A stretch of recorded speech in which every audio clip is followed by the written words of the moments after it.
though, does a nice job of warding off this top altar and channeling with mines. So both teams will posture here toward bottom. Zelda, however, rooted, taunted, slowed, and sent back to the Hall of Storms. So no, they are able to interrupt the Dahaka, so each side has captured one. However, I do not see Drop Dead Gorgeous contesting this. They do not. 2 of the 3 altars captured by Trump. They also have the first 4 kills of the game, as well as about a half a level lead. That taunt root combination, as well as Jaina's burst damage, has been absolutely brutal in the early game. And of course, DDG's team fighting is really not going to come online until they get Ultimate Evolution from Abathur at 10. The changes to Varian getting Taunt at 4 has really made him an early game monster. Between levels 4 and levels 10, he is an absolute beast. Especially when you're rotating a Death Ball comp like this. There's the charge and the taunt on the backline. Greymane gonna survive, partially because Gelda this time didn't try to peel Dankstrom off. He just dove onto the Jaina, so Jaina was not able to get that damage onto the taunt. And both sides just trading pleasantries and then rotating along their way.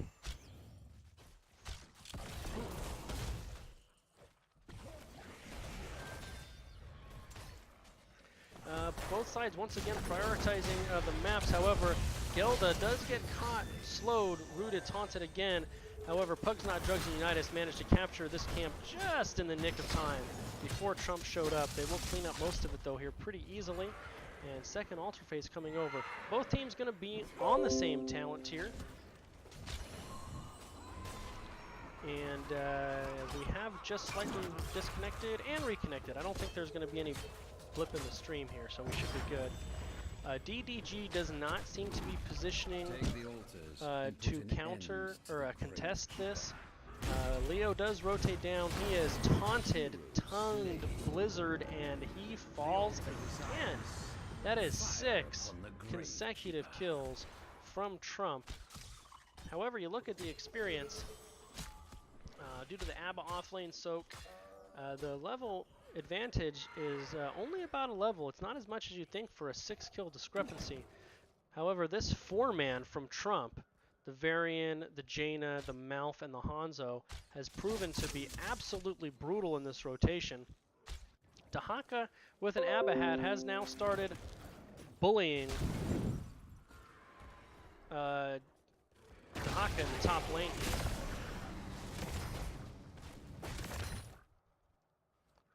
And now the 4-man once again.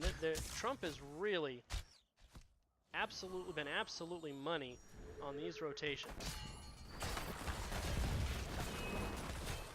Taking down the bot tower. And has picked up their 10 as well.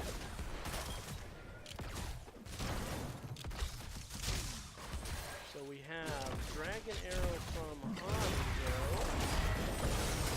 There's a big 3-man Ring of Frost. Greymane goes down lickety-split. Diablo probably soon to follow. Maybe the ABBA hat keeps him up. A lot of pressure on this bottom lane. So we have no shield wall from Varian. I like that. There's not a ton of burst damage for him to eat. So that allows him to parry Greymane's auto attacks with his regular W. And it allows him to do it twice. He also has significantly more mobility on his E. So nice choice from Dankstrom there. Twilight Dream on the Malfurion, Ring of Frost on Jaina, Isolation on Dahaka, and Dragon's Arrow on Hanzo. For the side of Drop Dead Gorgeous, we have Go for the Throat on Greymane, Apocalypse on Diablo, Entomb. There's the Apocalypse, speaking of. It does catch... Sorry.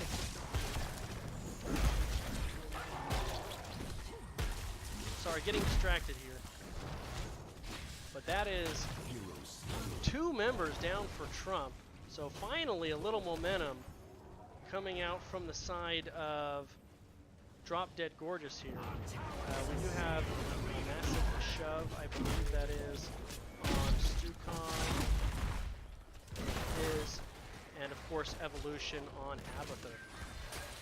So once this Abba comp hit 10, you felt it. They were able to finally win a team fight 2-0.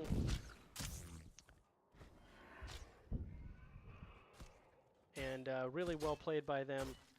Not letting the early game struggles affect their play at all, and they are behind in core health to be sure, but dead even in level.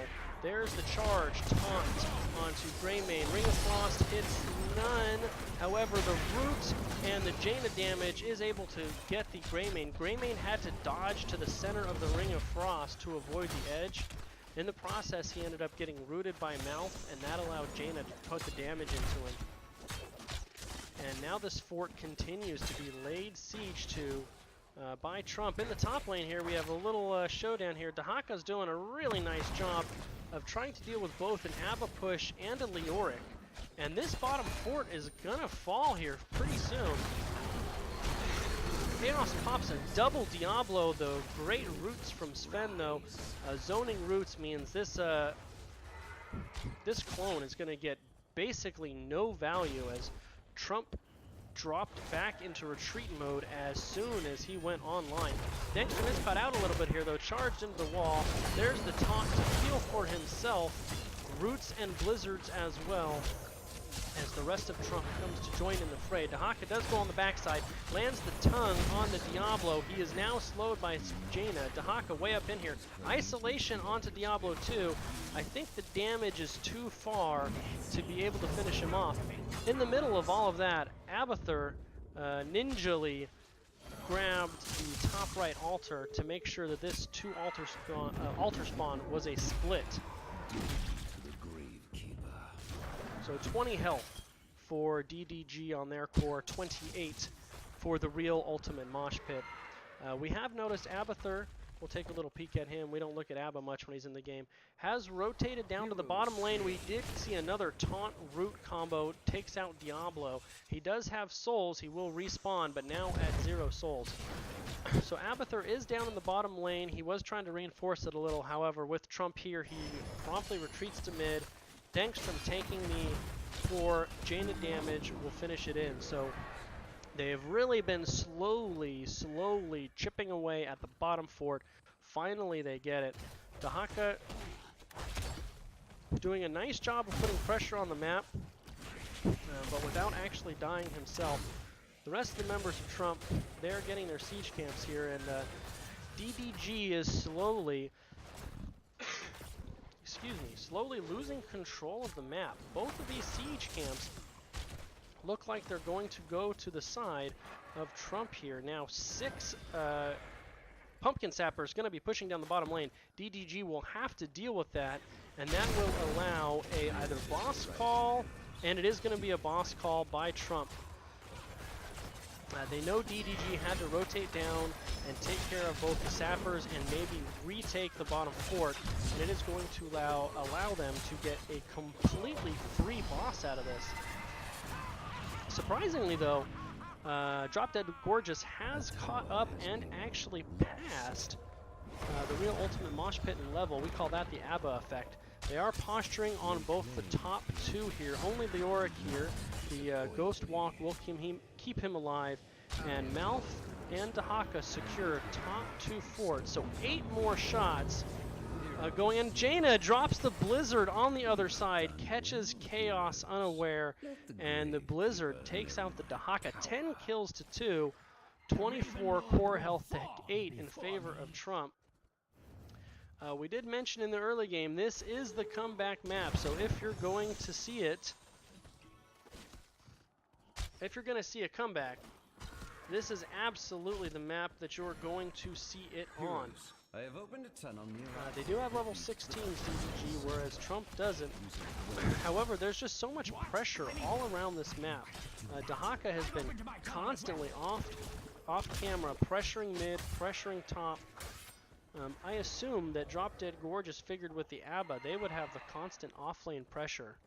But the Dahaka pick and the Dahaka play has really flipped the script on that, and he's done an excellent job of relieving the pressure from Abathur and putting pressure of his own as well. He's actually capturing top Merc camps right now, and basically no response from Drop Dead Gorgeous. They've been really forced to respond to all of the things that Trump is doing. There's the charge, the taunt, the root. Leo goes down again. Sven and Zarian have been absolutely on point, following up on Denkstrom's initiation, and the lack of a cleanse on Stukov has really punished Drop Dead Gorgeous here. So with Leoric down, I wonder if they're going to contest this. He will be up shortly after this spawns. They know Dahaka's in the top lane, so this does give them a little bit of breathing room. Leoric will spawn just in time to interrupt. He does get immediately tongued, and a Ring of Frost Blizzard combo right in the middle of DGG catches at least 3 members. Diablo goes down fast. Greymane running for his life.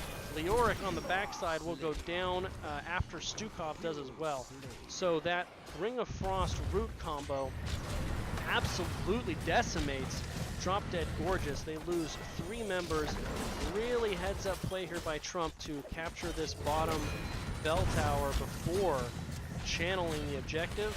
And they are going to get 5 more shots at the core, and not quite a dead Greymane. He does skate away with 200 health. Drop Dead Gorgeous, however, they are in dire straits. This game has really been all Trump, showing absolutely no ill effects from their 0-2 loss to Team Freelo earlier this evening.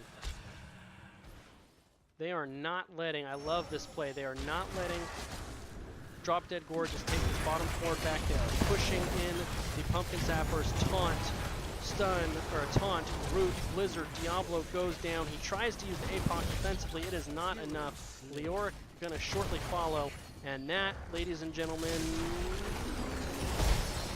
zoning Ring of Frost on the backside. They do get 2 in, 2 of the 3 in. With only 3 hit points left on their core, DGG had to really draw the line in the sand there. They do prevent the game from ending at that moment. However, with 3 more sappers coming in, it is going to take a miracle defense from DDG to prevent the game from ending here, and they will not. So a dominant performance from Trump, 16 kills to 2. They do take game 1 from Drop Dead Gorgeous. So that was actually Drop Dead Gorgeous's map pick. Map number 2 will be on Cursed Hollow. And that game, I'm sorry, map number 2 will be on Infernal Shrines, and that was Trump's selection of map. I mean, it's really in the kills there. Just Drop Dead Gorgeous could never quite get their legs underneath them. And Trump just really controlled that game cover to cover. So it will be interesting to see the adjustments that teams make from game 1 to game 2. That's really one of my favorite things to observe as a caster, is the adjustments that teams make between games. Typically game 1, you're going to see meta bans and map bans, but sometimes game 2 now you're going to see those targeted bans as teams get to know one another. It will be very interesting to see what adjustments that Drop Dead Gorgeous makes. The Varian pick into a Stukov with no cleanse really ended up being a huge factor that game. We definitely mentioned that before.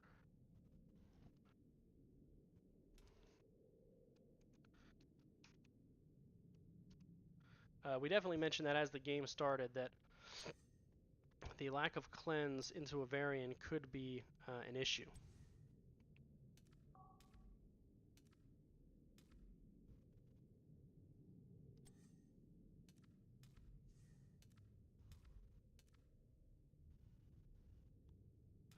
All right, so starting to gather both teams in a lobby. I'm sure both teams now doing a little post game synopsis here, talking about what went right, what went wrong, things you need to make adjustments on. And of course, those adjustment discussions are really coming mostly from the side of Drop Dead Gorgeous right now. Let me find our other team captain here. There he is.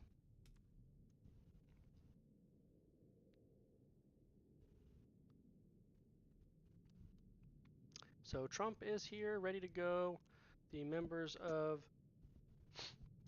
excuse me, the members of Drop Dead Gorgeous are on their way. And we will have game 2 coming momentarily. We did have a little bit of an OBS drop that game. I hope you guys didn't affect it. Did not affect too much.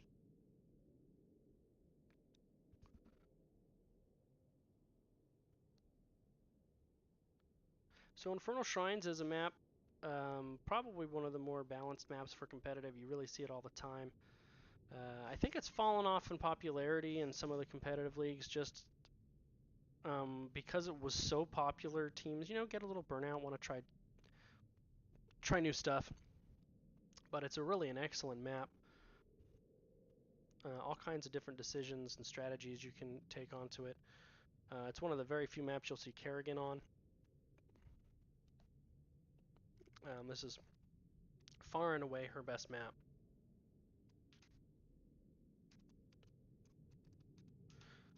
Alright, I've got one R coming out of Drop Dead Gorgeous. And a second R coming out of Trump. So we will be hitting the start button and getting game 2 moving.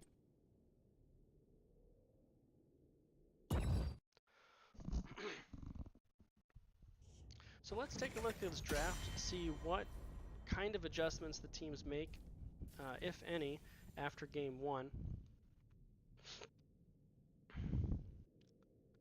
I don't know if there was really any standout individual player on the side of Trump, maybe other than Dahaka really managing those lanes well, and of course he was never in the camera shot just because you tend to watch the 4-man.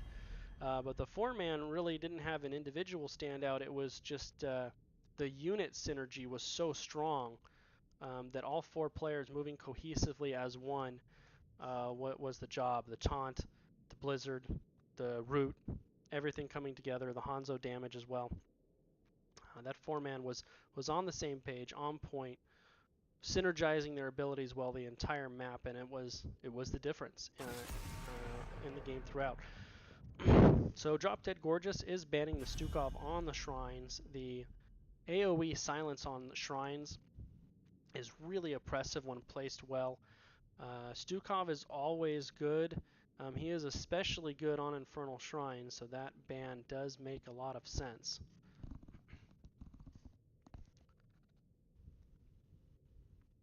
So ban coming out of the real ultimate mosh pit here.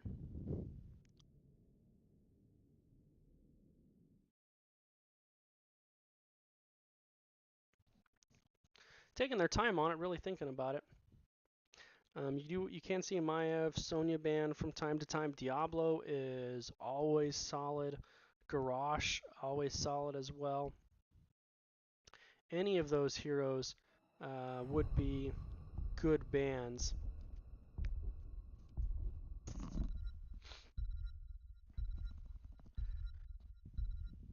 And they opt to ban a Zeratul. I'm pretty sure they banned Zera last game as well, but also not 100% sure because we had a weird Blizz client disconnect, so I didn't get to quite see it.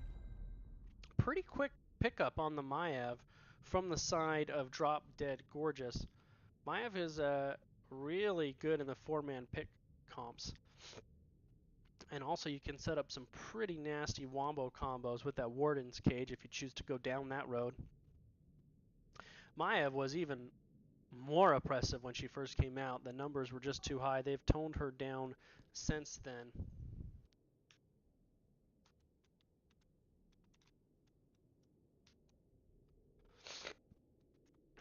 I apologize, guys. I'm still getting over the very back end of a cold here, so I have just a tiny bit of a sore throat. Trump here almost out of time for their first rotation. I'm curious if they're going to put Dengstrom on that Diablo there. He is available. And let's see where they go. Malfurion, Hanzo. So sticking to the classics. That's what they had last time. It worked fantastic. Their support player was really Johnny on the spot with those roots, not just as the follow-up from the variant, but he also had a couple of really nice zoning roots on those few instances in which his teammates caught themselves in an awkward position. There weren't too many of them, but when they were there, he was on the spot with those roots to help his teammates out. It's also a little bit of a soft denial from Drop Dead Gorgeous. Twilight Dream pairs really well with the Warden's Cage.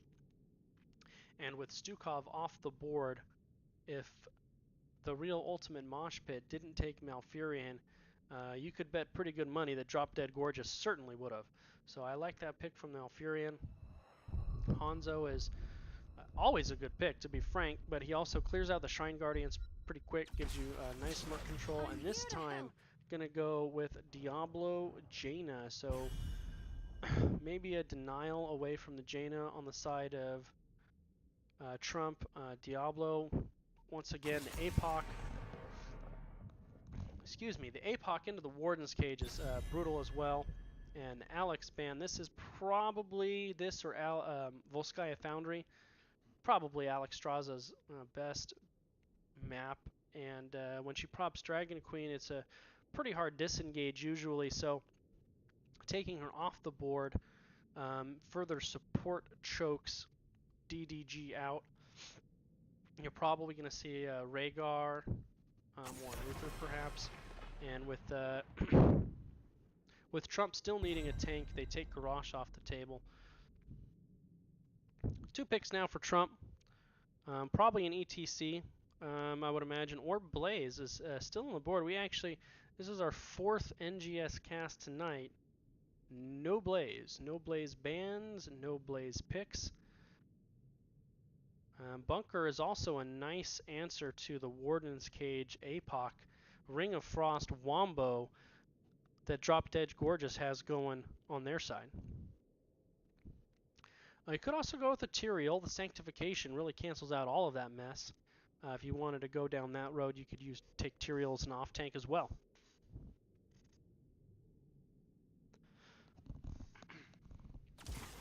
They do go with the Sony in the solo lane, so not likely to see Blaze. And taking the Junkrat for the poke and the wave clear as well.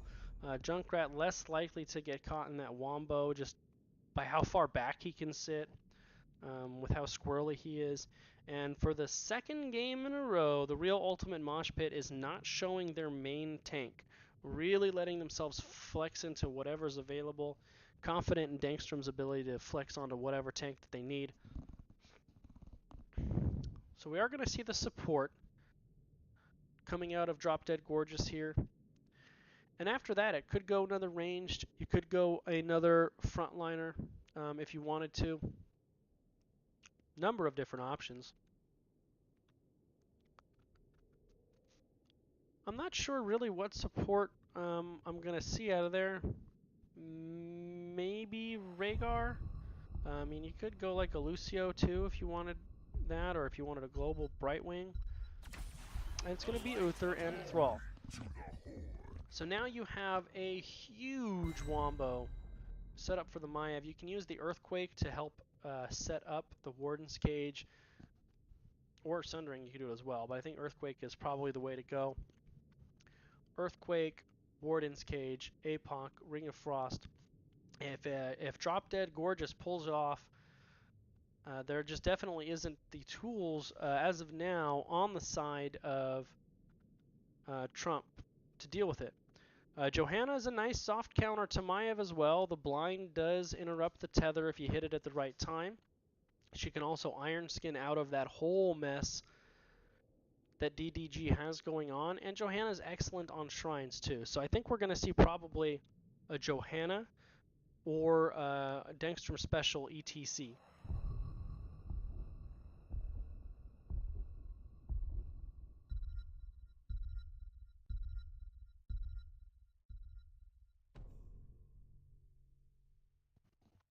And it is the Johanna. That's an excellent pick on her SWAT skin, one of my very favorite skins. I love that drop. Both the Gray Man and Johanna ones are really cool. So swap phase looks like won't be necessary. And here we go to game 2. Trump trying to complete the domination, pick up 3 points, and probably pretty much clinch a playoff berth.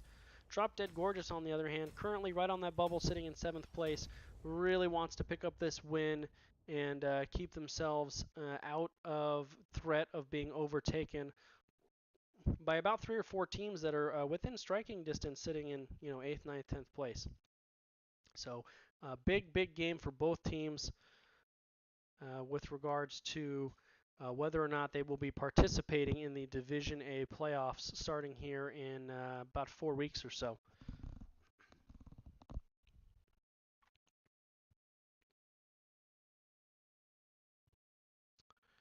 All right, our last match of the day on Infernal Shrines.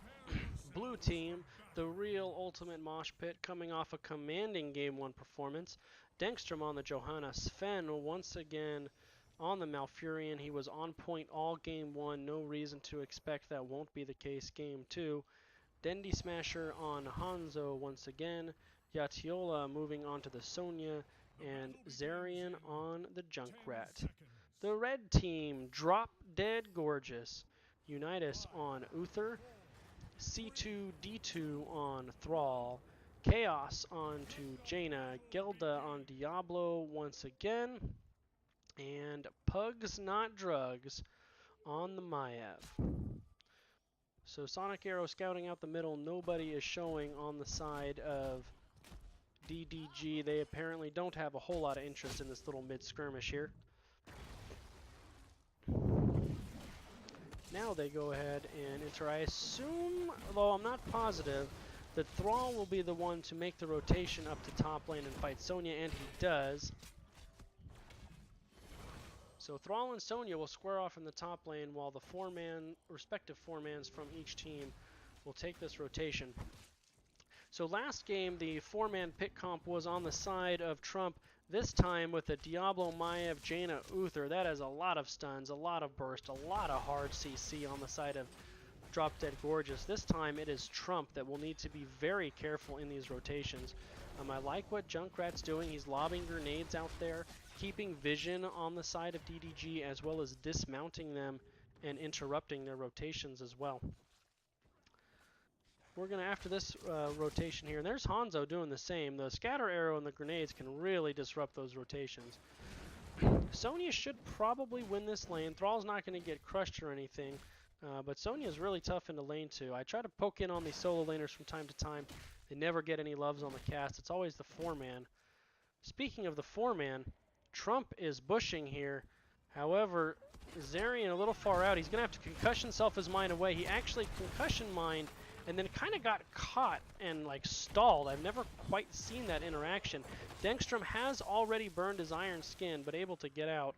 Maybe a little bit of miscommunication there by Trump, as Johanna and Junkrat went to push, but Malfurion and Hanzo didn't quite join them. Able to skate away though, no problem. Johanna and Junkrat both pretty squirrely.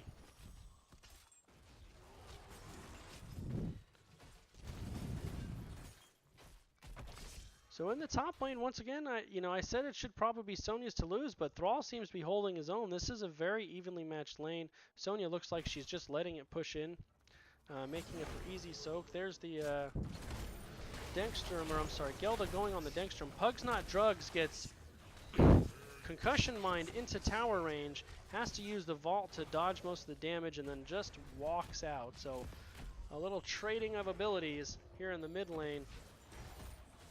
Drop Dead Gorgeous will go ahead and jump on their mid lane siege camp. Dengstrom is going to check it. Nope, but Sonic Arrow will catch it.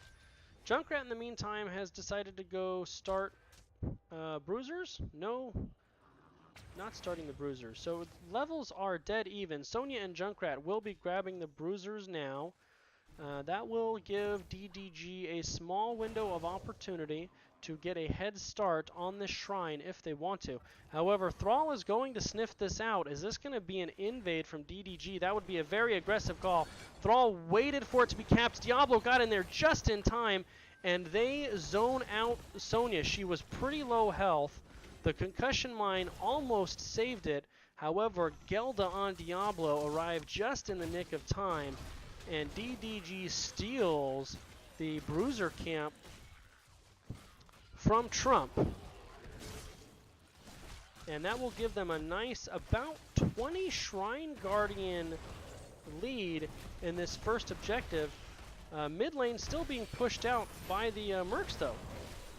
Pugs Not Drugs very deep in there. However, it's Gelda on Diablo, which is the first to fall, then followed by Maiev.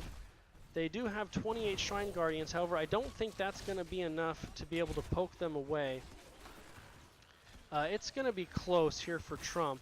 If they can round these up in time before Diablo and Maiev get back. Sitting at 30 now, it looks like DDG is just moving away and they will concede. So despite the invade and the success of it and the early numbers advantage that went to DDG as from the early Shrine Guardians, nice vault from Pugs there. Way to catch that Punisher. Definitely an undervalued part of this map sometimes. Trump is able to secure John Cena for themselves. Gelda pretty far out here, kind of zoning Trump away. What's going on, man? Welcome to our Game 2 here tonight of this Division A matchup. So John Cena is only able to get the front wall. The early first Punishers, that's about what you expect out of them. You don't really expect much more than the front wall. And only about, not even a half level lead from Trump after John Cena lays siege to the mid-fourth there. Now Trump once again though prioritizing the mercenaries. They are controlling the maps just a little bit better. It's very similar to our game 1 here. DDG rotating down to deal with this bot lane pressure. Maiev, Uther, Jaina all showing up to reinforce Diablo. You can see the danger ping is coming out in that flanking area. Maiev does go in, does land the tether on Hanzo. The Blizzard not quite able to follow up on him though. Trump withdrawing in good order. Sonya has taken over the mid lane. Thrall's getting a little bit of free push here in the top. Diablo caught out once again. Nice cleanse coming out of the Uther. Otherwise, I am pretty sure there that Diablo would have gone down. Both sides will probably get their level 10s. That was a very quick and efficient invade there by Trump. Both sides will probably get their level 10s before the second objective pops. It will be in the top lane. Trump most certainly will. Thrall sniffing out the rotation, backs up very wisely. Nice job by C2D2 not to get caught out. It looks like Trump is trying to posture. They're waiting for their 10s, and then I think they're going to get aggressive on that fort. They're going to wait for this wave, maybe push in with 10s, Dankstrom going into a flank position, or they're going to use their 10s to invade the Bruisers. Great call. Blessed Shield coming out for Johanna. Twilight Dream for Malfurion. Wrath of the Berserker for Sonya. Dragon Arrow for Hanzo. And I don't know Junkrat's little logos. It is going to be Riptire for the Junkrat. You can see Trump posturing for that. As soon as they hit 10, they beelined it straight there. DDG knew they were there, but wisely let them have it. And then just simply collapsed on it now for a pretty free clear out. But of course, if you're Trump, you're not grabbing that camp for the pressure. You're really grabbing it so Drop Dead Gorgeous can't. Warden's Cage, there's the Warden's Cage, Earthquake, APOC, Ring of Frost, there's the Wombo, Junkrat, Malfurion, Johanna explode in short order. DDG wasted no time. I didn't even have a chance to call out their 10s before everybody pressed their R buttons and everybody died. Now I will say, Trump, those death timers are pretty short. They are going to be up and in time to contest this if they want to. In the meantime, the remaining members went over and they will capture their top bruisers camp. So we have Warden's Cage for Maya, Ring of Frost for Jaina, Apocalypse for Diablo, Earthquake for Thrall, Divine Shield for Uther. No surprises, pretty much what we expected right there.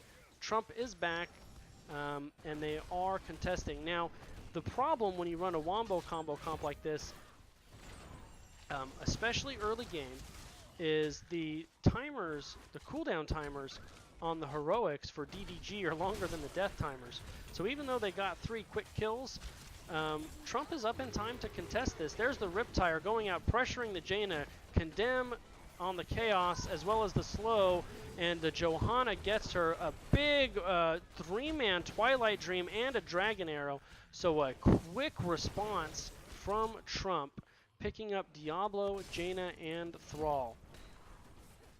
So DDG was a little bit hesitant there. They knew their Wombo combo was down, and didn't really engage decisively. It will be up though as soon as everyone else has respawned. They will most certainly be up and able to utilize it after they defend John Cena here. You're not really going to use the Wombo more than likely with the Punisher here. So it looks like Drop Dead Gorgeous just saying, you know what, this fort's done. There's nothing we can really do about it. Let's go ahead and retreat.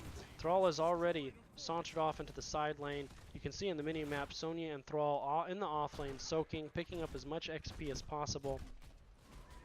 And it is Maiev who will kite John Cena over the wall, using the vault to avoid the damage. Well played by him. And front wall not even going to go down here for the side of Drop Dead Gorgeous. Nice defense by them. They lose the fort and 1 tower. Thrall a little far forward. I think he saw he was in trouble and he hightailed out of there real quick. Now Trump trying to abuse their talent tier advantage and the Merc push, and they are laying siege to this mid fort. Diablo in flanking position. Trump needs to be careful. Despite their talent tier advantage, the Wombo for DDG is up, and as we saw, when executed, it is brutal. And Drop Dead Gorgeous proved that they are able to execute that Wombo decisively and in short order. There was no hesitation when they used it. Everything was used in the right order, executed properly, and it was 3 kills in the blink of an eye. It was really fast. So both teams kind of feeling each other out. Long-range Dragon Arrow does hit Thrall, quickly followed up by the Blessed Shield. However, Divine Shield from Uther is able to save him. Now the counter engage. There's the Earthquake. There's the APOC. No Warden's Cage quite yet. There's the tether on the Sonya to pick her up. Earthquake still pulsing. Ring of Frost not available. It was used to try to help get Thrall out of trouble. Really well played, and Dengstrom is going to go down. His Iron Shield is down. So that was an excellent play all around by DDG. Jaina dropped the Ring of Frost to help zone for a Thrall who was in a lot of trouble. But most importantly, Unitas hit the big-time Divine Shield. Thrall was able to escape. Their cooldowns utilized with nothing to show for it. Diablo and Thrall quickly re-engaged with APOC Earthquake, able to secure 2 kills. So really nice counter engage there on the side of Drop Dead Gorgeous. So levels have close to evened out, about a half a level lead for the side of Trump due to their structural advantage. Kills are dead even, 5-5. As the game gets longer and these death timers get longer, that Wombo combo becomes more and more deadly. So free siege for Trump. They're going to take bottom fort for free. No, they're not. They're wary of the engage, and rightly so. Have they caught him? There goes the Diablo. He catches the stun onto Junkrat. He is able to concussion mine himself to safety, and Diablo out of dodge. However, there's the Blessed Shield counter. Diablo goes down fast. Maiev does take the Divine Shield to get himself out. However, Uther not so lucky. Drop Dead Gorgeous on full retreat, and Pugs Not Drugs will go out. Will go down. No! Chaos is able to utilize that Ring of Frost as a peel to successfully help his buddy, Pugs Not Drugs, get out safely. So nice job by Chaos of putting some slows onto Trump and helping Pugs Not Drugs get out alive. They're not going to contest the shrine quite yet. Junkrat has sniffed out this camp, though. However, he's by himself. He's not going to do too much with it. All 5 members up for both teams. However, level 16 is here for Trump. No such luck for the side of Drop Dead Gorgeous. The other thing important to consider in a skirmish like that, those heroics went down, the Wombo combo timers are off for the side of Drop Dead Gorgeous. They have half of their Wombo up, but not all of it. It looks like they're gonna concede John Cena, go to the bottom lane to get a little off-lane pressure and try to pick up 16. Now rotating back mid to defend against the Punisher push.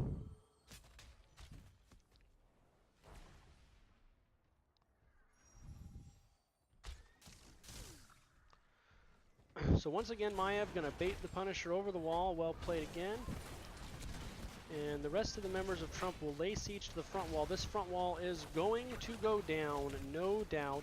Punisher at about half health. However, without Sonya, I don't think they're going to really step in here too much. That's probably going to be content to what it is. So all of the keeps up for the side of DDG, and they are rotating up, and they're going to try to catch Sonya. She's a little slow to get out, but just fast enough, maybe. Oh, if they would have rotated bottom, they would have caught her. That was really close, kind of 2 ships passing each other in the night. They kind of knew the other was there, but not exactly. Sonya gets out safely, and maybe a bit of a missed opportunity for the side of DDG.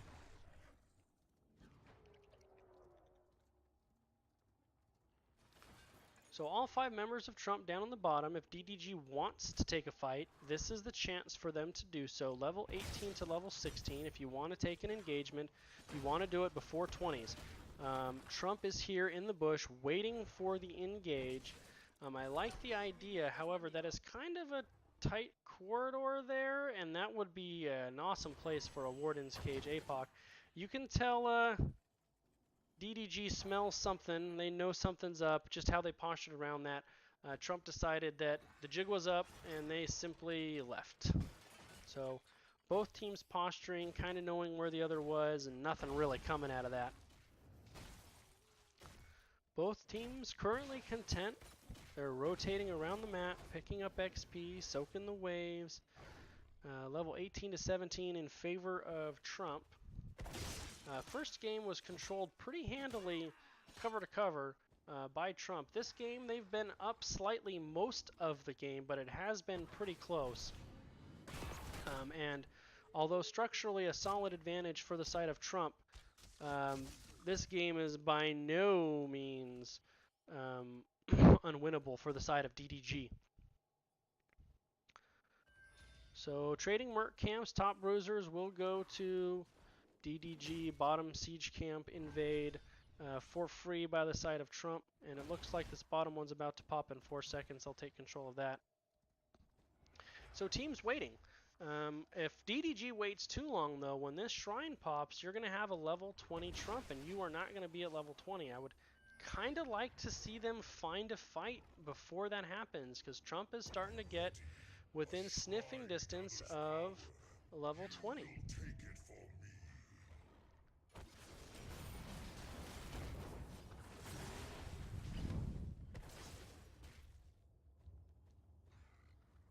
So Trump not going to get 20 before this shrine. If they opt to contest it, they will be giving DDG the pre-20 fight that they would like. So Drop Dead Gorgeous is going to go up there. They're going to contest this. We're going to have a 5-on-5. Let's see if that Wombo is going to happen again. Everybody's cooldowns are up. Everybody's heroics are up. And here we go. 15 Shrine Guardians already captured by Trump.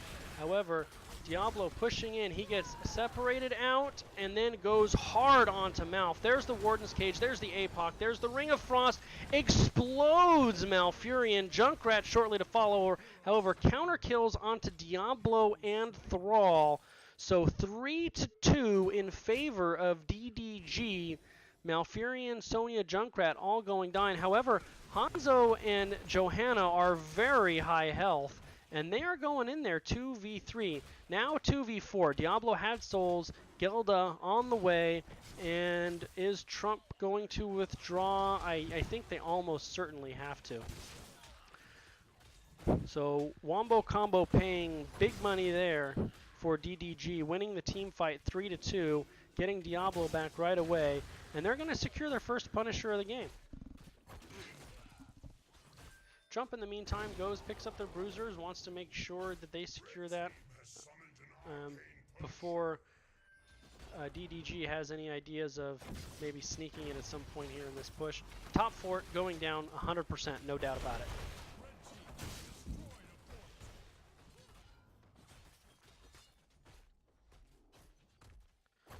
So a pretty much full-strength Arcane Punisher barreling down the top lane. DDG does not have 20 yet, and there is a Junkrat there to concussion mine them over, so they need to be very careful. A hard engage from the side of Trump. Twilight Dream catches 2, and Jaina gets Blessed Shielded and then exploded. Uther gonna go down, Diablo gonna go down, so that's a really nice play by Trump. They opt to ignore the Punisher and fight past it. Thrall was showing mid. Uther did not pick up his respawn yet, so they were waiting to see if he respawned. Let's see what Trump does with this 3-man kill. I like that. They're really playing into the fact that they know all of DDG's stuff was probably on cooldown. Their stuff is so high cooldown. And they just went right past the Punisher. Thrall showing mid. Went right onto Jaina. I'm pretty sure, I'd have to watch the replay, but I'm pretty sure that was a blink Twilight Dream out of Sven, and it was on the money. So with 20 seconds left before all 5 members of DDG are up, Trump is going to try to secure the first keep of the game. I imagine they'll probably withdraw after that. Keep down, Trump withdrawing. And John Cena, even though he was pretty much left to his own devices in the top lane, did not secure the top keep. So despite winning the keep, winning the objective, they were not able to secure a keep, and they actually got counter-keeped. However, what they did do, DDG, that top keep is very low. Here comes the invade. The Wombo combo is up. Trump knows it. There's the Warden's Cage. Sonya able to get out. Now, only Warden's Cage was burned. The rest of the Mercs were not. And they do steal away the Merc camps. There's a long-range triple Dragon Arrow, followed by everybody pressing their Rs. I mean, everybody pressing their Rs. However, a huge Riptire gets Thrall and Diablo. Johanna putting the finishing touches on Uther. And now Hanzo securing the Maiev. This is going to be game. So a much more back and forth game here in game 2. However, Trump does secure the victory, and they pick up the 2-0 domination over division opponent DDG. So well played to the real Ultimate Mosh Pit, picking up the 2-0 win. We'll see before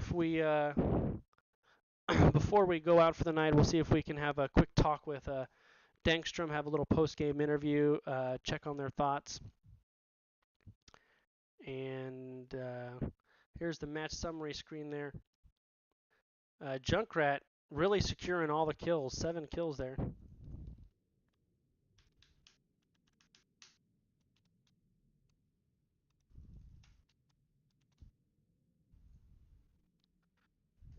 So we're going to go ahead and jump into one of these lobbies here in the handy-dandy NGS Discord. And Dankstrom will join me too.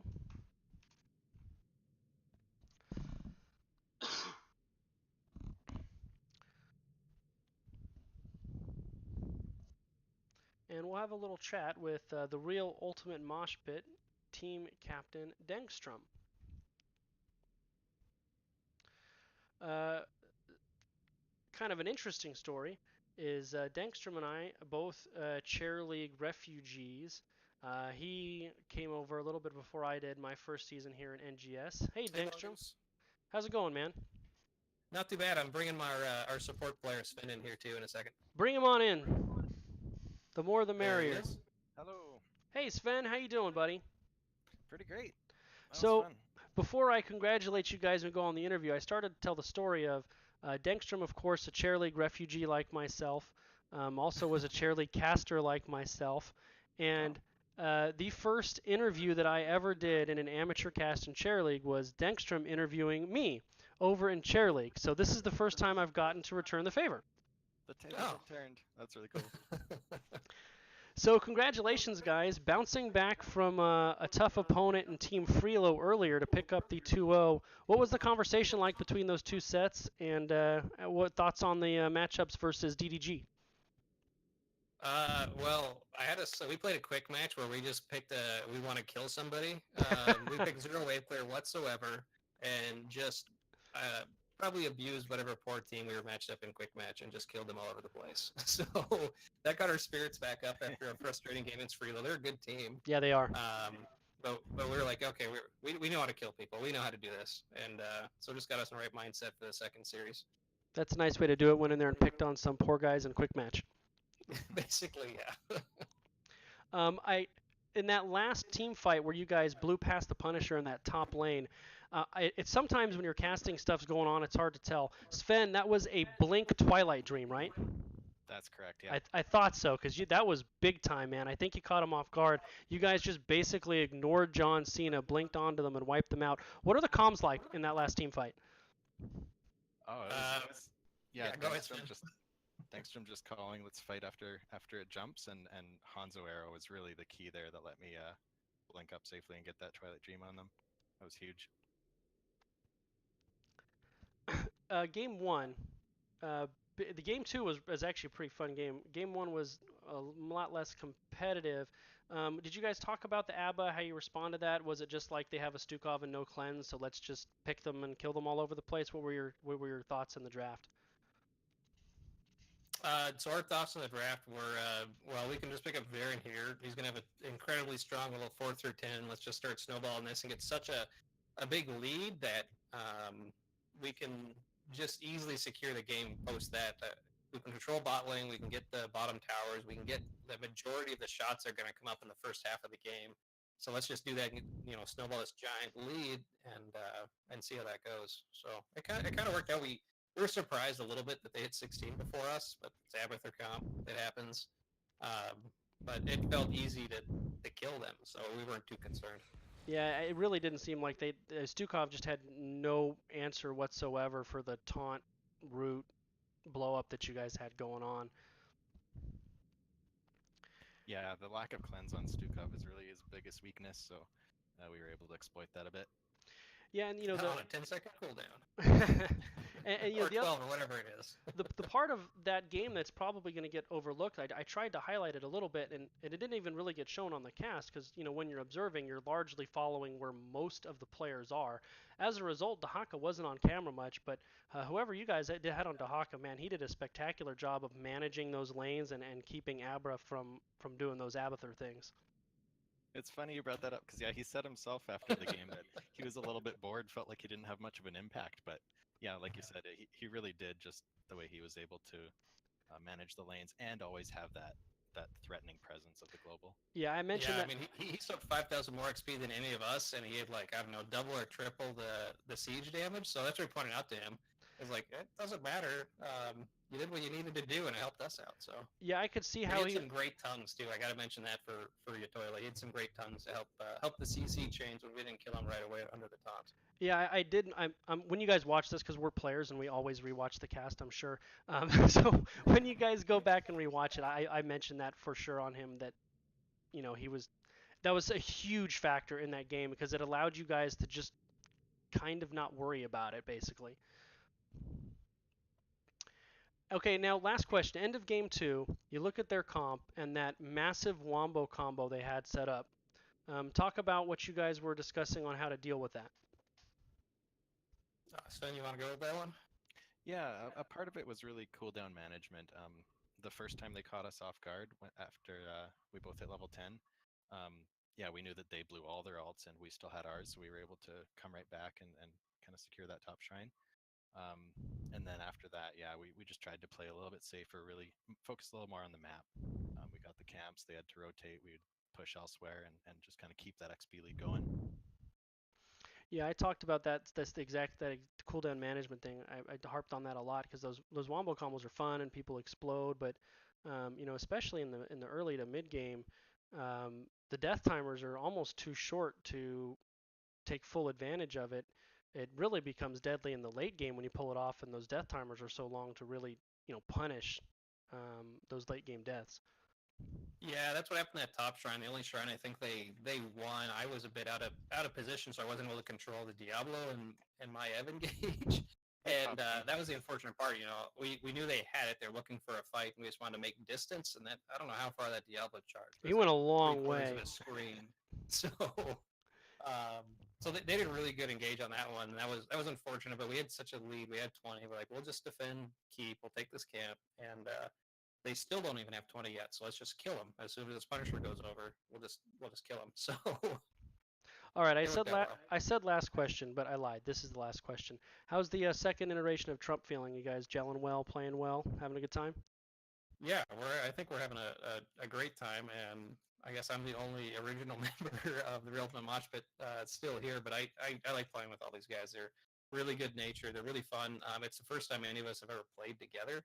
Really, I think everybody had played individually with me. I know most all of them at one point or another, and Sven was our random pickup that's paying super big dividends. He's an awesome player. So I think it's really comfortable. Everybody's playing well together. We're still we're not like a top team of Division A, but I think we're competitive and we're enjoying it. All right, well, good times, guys. Sven, play of the game on that Blink Twilight Dream, man. That was pretty big time. Any closing thoughts? Thanks so much. Hey, I would love to give a shout out to our team.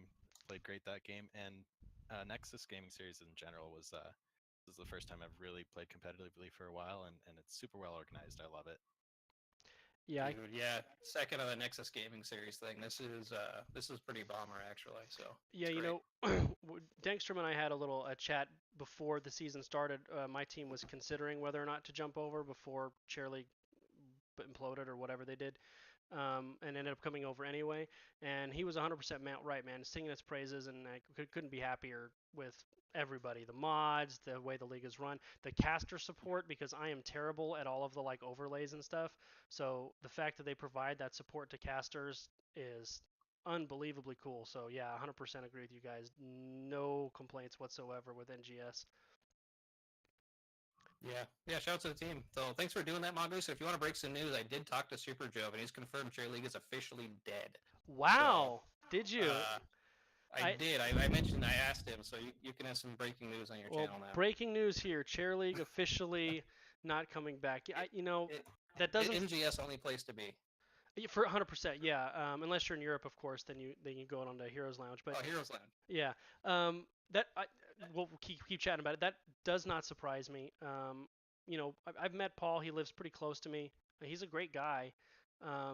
He just I mean, at its height, Chair League in season 2 and 3 was 200 and some odd teams, and he had this vision for what he wanted, but just wouldn't allow people to help him, and that's just way too much for one person, and it's no wonder he got burned out. I mean, you can see NGS this year exploded partially because of Chair League folding, partially because of how awesome it is. And it's at 110 teams, and there's 8 mods, 2 technical guys. I mean, it's a lot of work to keep it going, and I think that was ultimately what did him in, is he just did not allow people to help, and people wanted to help him too. Yeah, not to harp too much on. I just wanted to let you know that NGS is pretty awesome. I hope other people continue to play in it. I mean, the admins are doing a great job managing things, spreading out those roles and making it reasonable. And even then, people are still following. But so I encourage anybody that wants to volunteer. NGS is usually looking for volunteers at various parts, whether it's writers, Yeah, casters, 100%. even just division admins and mods. Help them out. Yeah, and They're doing a great job. not just the league itself, but the community that they've built. Literally everybody I've interacted with within the community has been nothing short of awesome. So it's just a really fun thing to be a part of. All right, guys. Well, thanks for jumping in. Congratulations on the 2-0 win, and we'll see you around. Yep, Yeah, thanks, thanks a lot. Mongoose. Take care, man. So thanks to Denkstrom and Sven from the Real Ultimate Mosh Pit checking in after their big 2-0 win against Drop Dead Gorgeous. Thanks for everybody for hanging out. Sometime Saturday, probably early afternoon, I'm imagining about 1 o'clock or so, I'm going to be doing an NGS replay cast Triple Palooza. So we got 3 games lined up that weren't able to get casters live, so we're going to replay cast those.